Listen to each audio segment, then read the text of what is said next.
le régime syrien s'est toujours paré des habits de la résistance face à l'impérialisme américain et, ce qui est quasiment équivalent, à l'ennemi sioniste.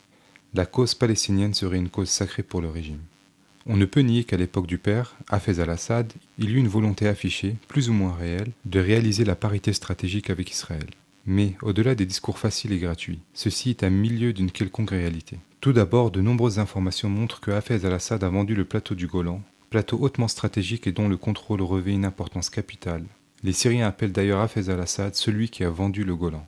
Récemment, le docteur Al-Seddiq, ancien parlementaire égyptien et ami proche du président Sadat, avait donné plus de détails concernant cette vente en parlant d'un chèque de 100 millions de dollars déposé dans un compte en Suisse et dont le président Nasser connaissait le numéro. Factuellement parlant, le point le plus flagrant est que Hafez al-Assad, pendant la guerre de 1967, avait annoncé à la radio la chute du QG du Golan à Konaitra, plusieurs heures à l'avance alors que ses fonctions officielles en tant que ministre ne le permettaient pas.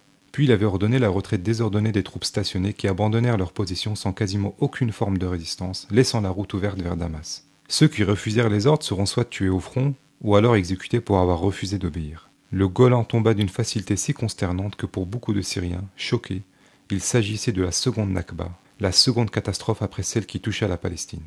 Autre preuve, le ministre de la Défense israélien de l'époque, Moshe Dayan, était férocement contre une attaque de la ligne de fortification du Golan, estimant que cela causerait la perte de dizaines de milliers de soldats à l'armée israélienne. Et il avait raison, car en temps normal, c'est ce qui devait se produire. قائد الجبهة المستشار عبد الحكيم عامر أصدر قرار قائد الجيش بأن الناس تنسحب انسحابا كيفيا. السوريين انسحبوا بدون ما يطلقوا. صح. طبعا باقي بعض الأبطال على الجبهة يقاتلون بدون شك. هذول اللي عصوا الأوامر أصلا حوسبوا، في منهم حوسب لعصيانه الأوامر أنه ما انسحب. وكما قيل أن الذين هربوا وهزموا تم ترقيتهم بعد ذلك. والأكتع، الطبيب الأكتع كان رئيس قسم إن لم يكن رئيس للجامعة في حلب. كان وزير صحة، واتصل بحافظ الأسد قال له يا أبو سليمان أنا بمستشفى من مستشفيات القنيطرة وكنت عم بتجول في المدينة، ما في جندي إسرائيل، ما في حدا. قال له بعيد كل كذا.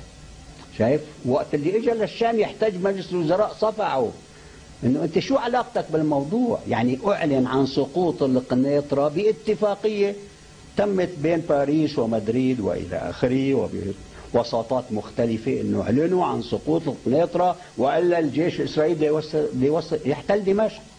وهربوا من دمشق، حتى هربوا الذهب الغطاء للعمله السوريه من البنك المركزي، شالوه هربوه. يعني توقعوا انه خلص اسرائيل لن تقف. ونحن وقت طلعنا من السجن يعني ما في البلد شاغرة، والجيش وصل للطيفة، يعني في جنوب دمشق، عفوا في شمال دمشق في 50 كيلومتر الجيش وصل، ما عاد في عسكري. وهي بالمناسبة وقت اجى بدر جمعة وسليم حاطوم دخلوا من الأردن. نعم. على أساس قال إنه بدهم يساعدوا بشكل ما، راحوا على الشرطة العسكرية قالوا يا أخي هربوا لأنه ما بقي حدا. فاتصلوا في أمين الحافظ بالتليفون من بيت منصور الأطرش، قالوا له سيدي البلد فارغة فخلينا نقوم بعمل ما نحمي البلد. فمع الأسف الشديد بعث له مرته زوجته على بيت منصور الأطرش تقول له نهربوا لأنه التليفونات مراقبة. فهربوا الجماعة وين؟ باتجاه جبل العرب على أساس يحتموا بالدروز لأنه سليم درزي. فاعتقلون على الطريق وحاكمون محاكمة سورية، ومصطفى هذا طلاس هو اللي نفذ فيهم حكم الإعدام. ابن الحرام باعد جرم، ابن الحرام القصير تعود لعهدها، لن ننتهي إلا لله. جيش السوري جيش العار، عمي دافع عن بشار. بدم حبيبي أنا برا.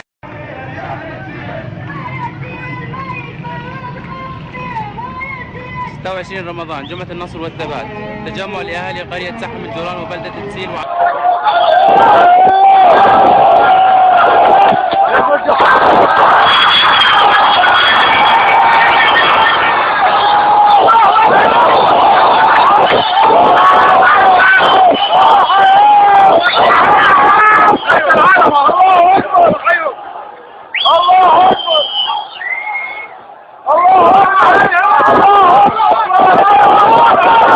La frontière entre Israël et la Syrie est la plus sûre de l'État hébreu. Au-delà des discours et dans les faits, l'objectivité force à reconnaître dans le régime syrien le protecteur des frontières israéliennes. Pas une seule balle de tirée depuis 1973.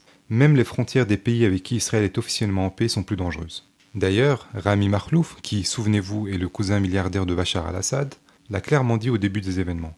La sécurité d'Israël dépend de celle de la Syrie. En gros, si vous ne soutenez pas le régime syrien, alors vous perdrez la protection qu'il vous a fournie durant toutes ces années.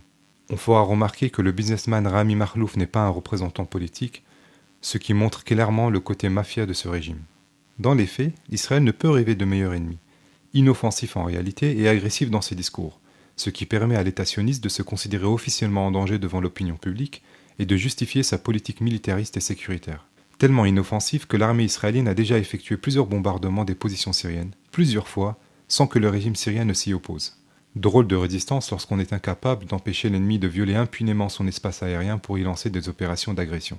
À titre d'exemple, le 6 septembre 2007, l'aviation israélienne lançait un raid à Deir el-Zor, en plein centre du pays, contre une installation militaire secrète.